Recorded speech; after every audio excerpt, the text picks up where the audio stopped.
Hi guys, I'm Kelly with Mid-Peninsula Moms Vlog, and we are so excited to be doing another Facebook Live. We took a little break for the summer, but we are back, and I'm here with our contributing writer and resident sleep expert, Dr. Sarah Mitchell from Helping Babies Sleep. And today we're talking about moving up. All these little transitions that we have to go through, moving into the nursery, moving into the toddler bed. These can really rock the boat. So Sarah's going to give us lots of good tips. We do have a couple questions that were emailed in, and you can also ask us live. So let's get started. Okay. Want to start with the babies first? Let's start with the babies. So the first one is, if your child is in your room, when is the best time to move them out of your room, right? And I think that's normal. When you come home from the hospital, you're kind of like, no, you can't leave me. You definitely want them close. Yeah. Well, yeah. And that follows the American Academy of Pediatrics recommendations. They would like you to room share. Okay. Not necessarily bed share, but room share until at least 6 months. Okay. And ideally 1 year of age. Wow, that's a lot longer than I expected. That's a long time. Now I feel really bad because we moved our kids out so quickly. They were so loud though. I know. That was actually that was one of the things that we had to get them out. And I actually talked to the pediatrician about it because they were so loud that we couldn't sleep. Even when they were sleeping, I wasn't sleeping. I hear you. I read that recommendation. Yeah. And it was altered maybe a year or two ago to lengthen it to 12 months. Yeah. And I was like, oh, yeah. I feel so bad for all of these parents. Now let's just talk about this. Of course, we're going to take these, valuable recommendations into consideration. Right. The purpose of these recommendations, there's a number of guidelines and recommendations to reduce the incidence of SIDS. Right. Okay. So one of those recommendations is to always put your baby down on their back. Right. Back which first. has helped reduce. Back is best, or what do they say? Back to sleep. Back to sleep. Back to sleep. Exactly. So off. Yeah. I have toddlers now. I forgot. You were close. But the incidence of SIDS peaks at between 2 to 3 months. Okay. So that might be that you take into consideration when you're deciding what's best for your child in your situation. Okay.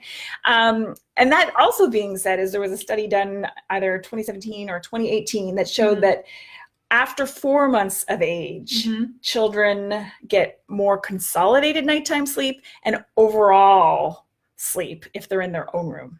Oh, interesting. Okay. Kind of contradictory. Right. So again, we're sharing this information so you can decide what's best for you. Right. And, it wasn't a ton more sleep. It was about 45 minutes more per night and longer stretches. Okay. And does that have an impact? And I feel like it does. Yeah. I think 45 minutes to an hour for a little person. Yeah. Makes a big deal. And it's also the fractured nighttime sleep that really makes mom and dad and baby feel tired. Yeah. So having them in another space means that you don't hear every burp, toot, runt. Right. Well, I mean, and that's the whole thing. It's like, it's one thing if you're up with your child because they're awake, but if you're up and they're sleeping, it's like, that's infuriating. Yeah.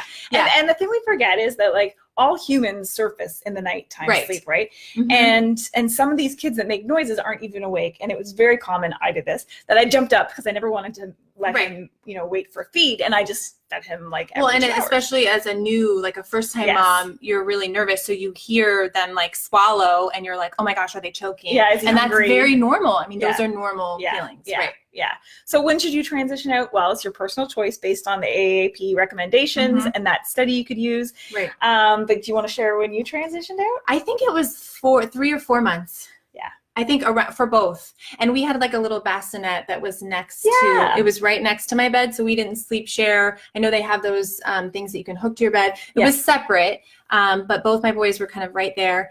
And I think it was 3 or 4 months. Yes, we were around the same time. Maybe a little bit longer with my first because I was more afraid. Yes. And then I felt a little bit more comfortable the second time. Yeah. Yeah. We transitioned, we had a really small house. We transitioned the bassinet to the doorway and then actually into the hallway and then back into their room and then just almost fading our presence, our proximity, our voice until he was into his own room, but still in his bassinet. Do you think the babies notice? Or is it more for us? I think after 4 months they notice. Okay. But I don't think before months they really do notice. Okay. Yeah. Okay. Right. And that 4 month sleep regression is that whole idea of object permanence, that you exist even though they can't see you, and that's why kids tend to wake up and call for you more than they had previously. Okay. They're oh, is she going to come? Is she still coming? Right. So then the next question is, how do you make the transition from that bassinet or right. that rock and play to the crib. Right. Yeah. And that's kind of a more loaded question, because usually with these rock and plays or swings, there's some motion that helps them fall asleep. And we call those like sleep crutches, something external that helps your child fall asleep. And so then when you cut off, they'll be like, what the heck? This is not and there how are I tons fall of sleep asleep. crutches, right? This is like a whole nother conversation. Yeah, it's a whole other Facebook Live. But basically you can sum sleep crutches up into 3 categories. Sucking, pacifier, breast bottle, motion, swing, car seat, stroller, and touch, being held, co-sleeping, and whatnot. So it's very, we think we should be able to just take them out of the swing and put them in the crib, but there's some sleep associations now with that, that swing that can be more harder. So that's a whole other Facebook Live, a conversation about how do you transition away from a sleep crutch into the crib itself. If your child wasn't in the bassinet to the crib, no problem. Yeah, we didn't have any problems because the bassinet was still. Yeah, it's flat. It's still. Yeah. It's very, very similar. The crib was a lot bigger, but they don't know. No, they don't know. Yeah. So. Okay. So yeah. Let's see if we have. They're saying hi. We moved our kids out at 1 month because they were so loud. I wasn't getting any sleep. Yes, same thing. Yeah, same thing. Yeah. And congestion too can add to it too. Like if they're, stuffy breathers, that can disrupt them. And absolutely. Okay. All right. So we talked about moving out into the nursery. What about moving from the crib to a toddler bed? Right. Okay. So let's talk about why people want to do this. Yes. So why keep them in a crib as long as you can? Pretty much. I even remember being in IKEA with my 2-year-old one day, and she was so cute, like crawling into all the beds, and they have that little like green leaf canopy. I was like, oh, should we get her a toddler bed? Yeah. This is okay. I was like, no. Yeah. Give my head a shake. Yes. So most kids aren't ready until about 2.5 years, when they can start to understand like boundaries and boundaries, basically. Okay. But people do it earlier because they're crawling out. I feel like that's probably the number one, right? The one that I hear the most. That is the number one. Safety. The other issue is a pending sibling that they want to free up the crib for. And then the third one is potty training. Okay. So did you have to deal with any of those? Well, so we're dealing with potty training right now. And it's going really well. We are still in a crib, but he wants to go to the bathroom, and I part of it's fun, right? Like, Mommy, I have to pee, come get me. But then, we actually went and got him last night, and he did go to the bathroom. So I'm like, okay, well, that's great. But then, he asked 20 minutes later, and it was a game. So it's hard to draw the line there. It is hard. And he's not 2.5 yet. Right. So yeah. So he's a little younger almost. He's in a bed though. He's in a crib. He's in a crib. Okay, so you go and pick him up. Okay. Yeah, I have to go and pick him up, which he loves. Yeah. So it's a hard balance. I mean, we could put him in a toddler bed so that he could get up and but I don't know if he could get up and go. He's a bit ready. Too little. He's playing, okay, so I would make a potty pass for the door. Okay. He might be a little young to understand it. It's hard to know. And basically he gets one pass to the bathroom, and then once it's gone, it's gone. You can't get out anymore. Okay. Sorry. Yeah, I don't know. He might be too young, but that's really good for older kids who really understand. Yeah. And maybe he wants a toddler bed that are climbing out every 5 seconds on their own. Yes. To go. Yes, exactly. Okay. Exactly. Okay, so potty training, safety. Okay, so safety obviously is huge, right? If your child's climbing out. That's why I love sleep sacks. I encourage all my clients from 4 months of age to be wearing a sleep sack, because it prevents your child from throwing her leg over the side of the crib. So you don't want the one with the feet sticking out. You want the bag, full on bag. It decreases the amount of mobility, and it will keep them in there a lot longer. Okay. Just because they physically can't. Because physically can't do it. Okay. So then, if they can climb out in the sleep sack. Well, if you get one with the zipper, first of all, some kids can take off the zipper, right, and get out of the sleep sack, and then you're like, well, that didn't help. Right. So put the sleep sack on backwards so that the zipper is really on the back. So that's really a good tip. That's a good tip. Yeah. So the ones with the snaps up here, not so good, because they can get out of that. Okay. But flip it around backwards with the zipper, and that can be helpful. Or the reverse zipper, that can be hard to understand, where it starts at the bottom and ends at the top. Okay. That can be a little bit. They don't have the tents anymore, right? The tents. Oh yeah. Do people still use those? We never used them, and I felt like they were taken off the market or something. But I know people. I feel like it's talk dangerous about it. Because I feel like you could still push over, but there's probably a variety of tents out there that, depending on the structure. So you just have to check. I'd rather not comment on that. Yeah, I'm not sure. Yeah.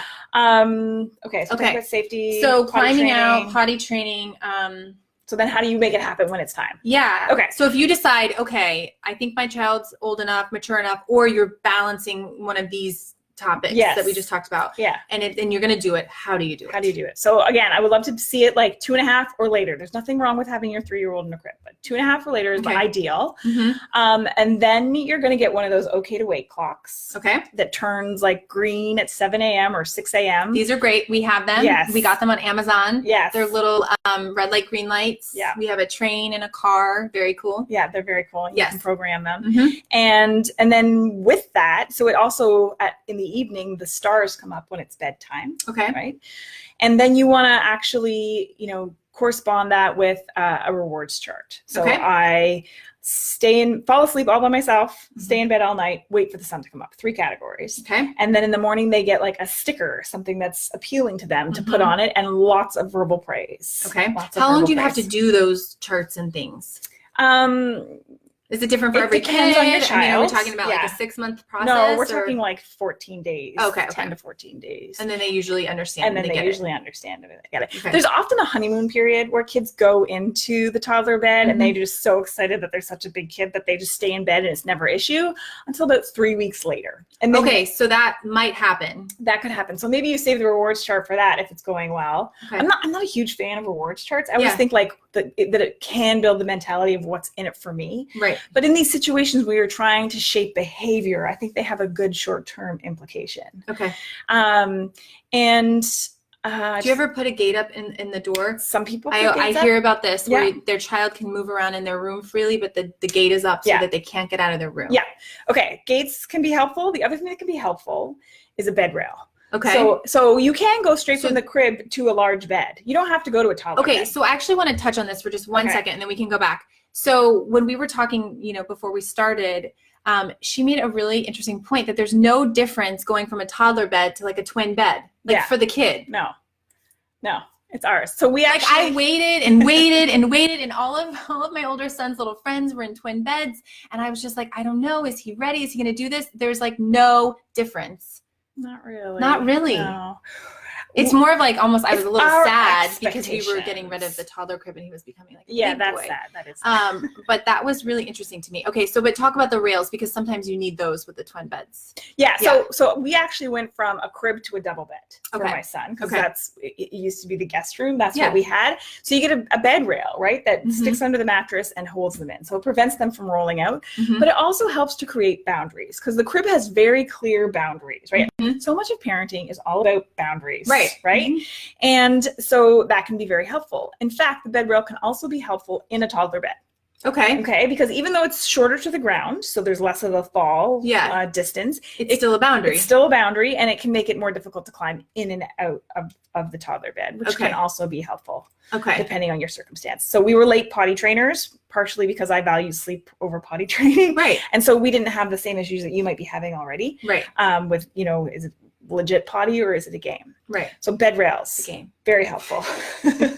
Everything's a game. Everything he's doing, everything he's supposed to do. He's supposed to test your boundaries and figure out where it is, right?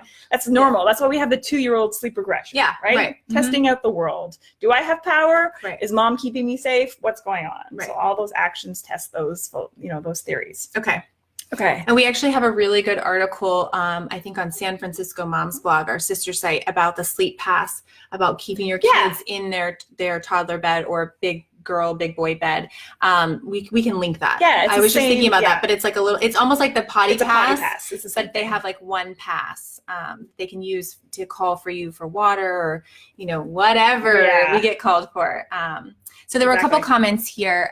So our son started crawling out of his crib at 19 months. So we had to move him because it was so unsafe. This transition was so hard. Do you have suggestions on how to keep your child in their room if they have to move to a toddler bed early? Ours would not stay. So this is what we're just saying, kind of with like the gate or the pass. If they're old enough, that's really young. Yeah. Anything else? Well, again, the sleep sack decreases mobility, even if they're in a toddler bed. I still kept my daughter in her sleep sack in her in her toddler bed. When I say toddler bed, it was that IKEA crib where the side came off, right? Because it kept her warm at night and it decreased her mobility to wander around. So that's helpful. And that goes to another question I have to get is like, when do I introduce a pillow and when do I introduce a blanket? Yeah, so that was actually one of our questions because that's another huge transition. Right, yeah. So pillows, like I'm a chiropractor by training, right? Pillows are more meant for side sleepers, right? So that you keep your spine in line when you're sleeping on your side by having the pillow here. Right. Kids sleep all over in every position. They don't need a pillow until they're preschoolers, really. And as for blankets, like most toddlers are restless sleepers and they'll just kick them off. Kick it off. So actually, sometimes the blanket actually works against you too, because my son will actually call for me to cover him back up. Oh, lucky you. Yeah. So that happens. Well, and the pediatricians tell you not to put blankets or pillows or anything in the crib when the kids are really young too. So make sure you talk to your pediatrician before experimenting and make sure your child's old enough. 1 year. They say 1 year. Yeah. So make sure that you're safe. But yeah, so they don't really need any of that stuff. No, I like 2.5, 3. Yeah. Really. And they don't need all the stuffed animals or all the books or all the toys their way into the crib either, right? Yeah. So funny. Okay. Oh, good. Becky just posted the sleep pass. Right. So you guys can see that article. Right. Okay, great. All right, perfect. Sleep sack idea. She really likes that. Okay, so let's talk about room sharing really quickly. So this can be a huge transition if you have a younger child and you have to bring the two kids together. Maybe the younger child was in your room and now they're getting moved into their siblings' room. How do you deal with the two together? Yes. So in most cases, right, you would have your 4-month-old or your 5-month-old in your room maybe, and you've maybe done some sleep training to wean them off of like nursing to sleep, being held, whatever, in your room. And then you can put them in with your sibling really quite easily. Okay. People are always afraid that the night waking of the baby is going to wake up the toddler or the preschooler. Yes. Toddlers and preschoolers, for the most part, sleep. And they will not wake up unless it's after like 5 or 5:30.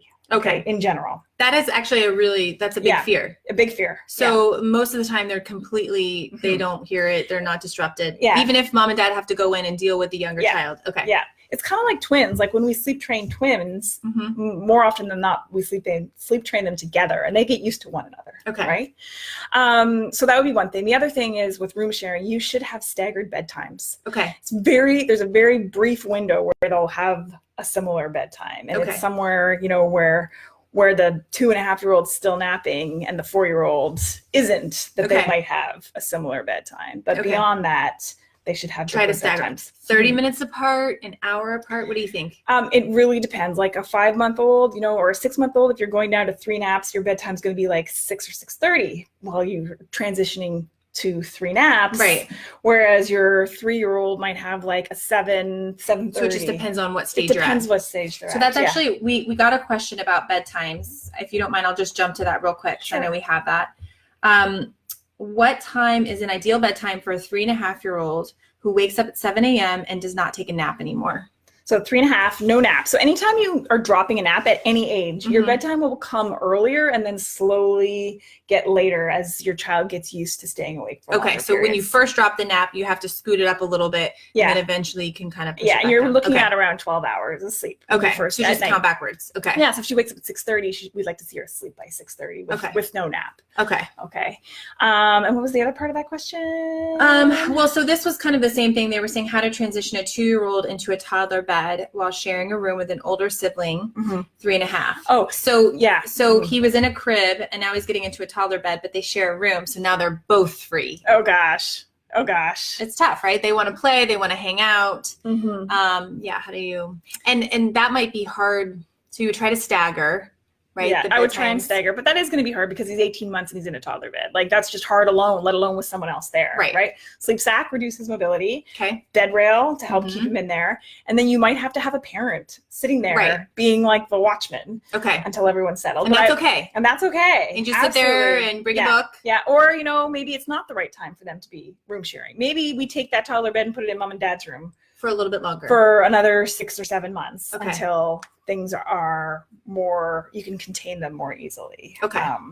So we have to remember that all of these transitions are transitions, and eventually you will get through those transitions, even if it's a little rocky. Yes. Right? Absolutely. Okay. So we love the sleep sack idea. Okay, good. So let's go back to some of our other questions. My 3-year-old is afraid of the dark. How do I transition to more light? Yeah. Or do you transition to more light? Like, what do you do? So it's very common that 3.5, they develop a fear of the dark. Okay. And we don't fight that. We leave the light on. Okay. They will still fall asleep. The light in the bedroom. Yep, light in the bedroom. You can just leave it on. We just leave it on. Okay. Yeah. Both my kids still sleep with their lights on. Okay. And they fall asleep. We have obviously good sleep habits and bedtime routine, that the sequence, they know what to expect. Right. And then we just leave the light on. Okay. And then so you would just go turn the light off before? I just leave it on. All night. Oh, you leave it on all night? Yeah. Okay. Just leave it on. It's because fine. we tried that too. And then she would get scared when she woke up and it was now off. Got it. So we just decided to leave it on. Okay. Yeah, our hall light doesn't throw enough ambient light into their rooms. Okay. So we just decided we would leave it on. And That's that fine. worked. No problem. Okay. Yeah. So that's one thing. So it's not bad to introduce light. No, I think people are worried that their kids won't fall asleep if they leave the light on, right? But it's about circadian rhythm and habits and routines more so than that leaving that light on. If she's feeling anxious because it's off, that's going to be more she's powerful. Not going to go to sleep, right? Exactly. Right. Exactly. Right. And then the other thing about light is people often ask, like, when they're 6 months or 9 months, should we have a light on? The light is for you. The light is for you to come into the room. Not for the baby. It's not for your child at that age. They have no fears of the dark until around 3. Really. Okay. Yeah, it's very rare to see that earlier. So it's okay. So just turn the light on. Yeah, just turn the light on. We actually had a transition with the door. So for the longest time, I would just close my son's door, and that was it. And then one day, this is my older son, and then one day he was like, Mom, I don't want the door closed. I don't like being in here by myself with the door closed. Can you please open it? And so we kind of went through this weird transition because it would be open and he would hear like my husband he would hear us because it was like, 7:30 at night. So we were clearly still like doing normal stuff around the house. Yeah. And so we made a deal that I would close the door, but then when Mommy went to bed, I would go and I would open the door and I sleep with my door open so that during the nighttime when we were all asleep, all the doors were open. And then he knew that, and he would get up and go to the potty, so he would see it, and he knew I was doing it. Yeah, but that was like a whole transition too, with just a simple door. Yeah, Well, it's so good that you did what you said you were going to do. Right, and he saw that. But there was a transition because at first I was like terrified to leave the door open, thinking he would hear, us watching TV at night or whatever, chatting. I mean, our rooms are not that far from each other.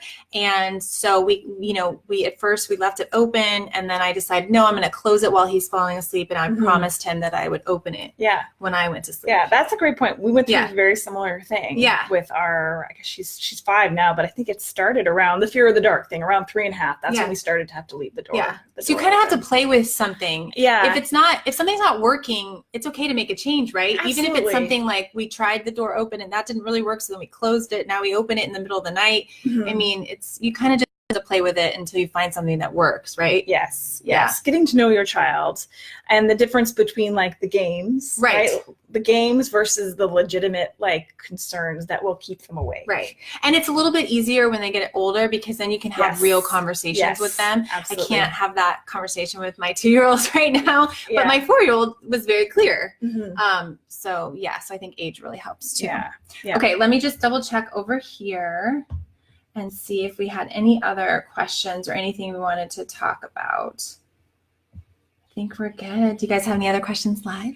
All right, perfect. Well, thank you so much for joining us. I think that this is a really tough thing to tackle when your kids are trying to switch it up and make these big transitions. So you can do it. It's just a transition. I think it's fair to say that parenting is hard. It's hard. It is hard, and there's a little bit of trial and error. Yeah. And you do all the work by researching, reading, listening. Yeah. And then you apply something, and you stick with it for a little bit, and then you assess: is this working for my child or not? And if it's not working, it's okay. Yeah. You change. Yeah, you change it. You change it. You get to know what works for your child. Temperament is such a huge thing. Totally. Yeah. Because everyone's so different. Yeah. So please continue the conversation online. We will be posting this to YouTube.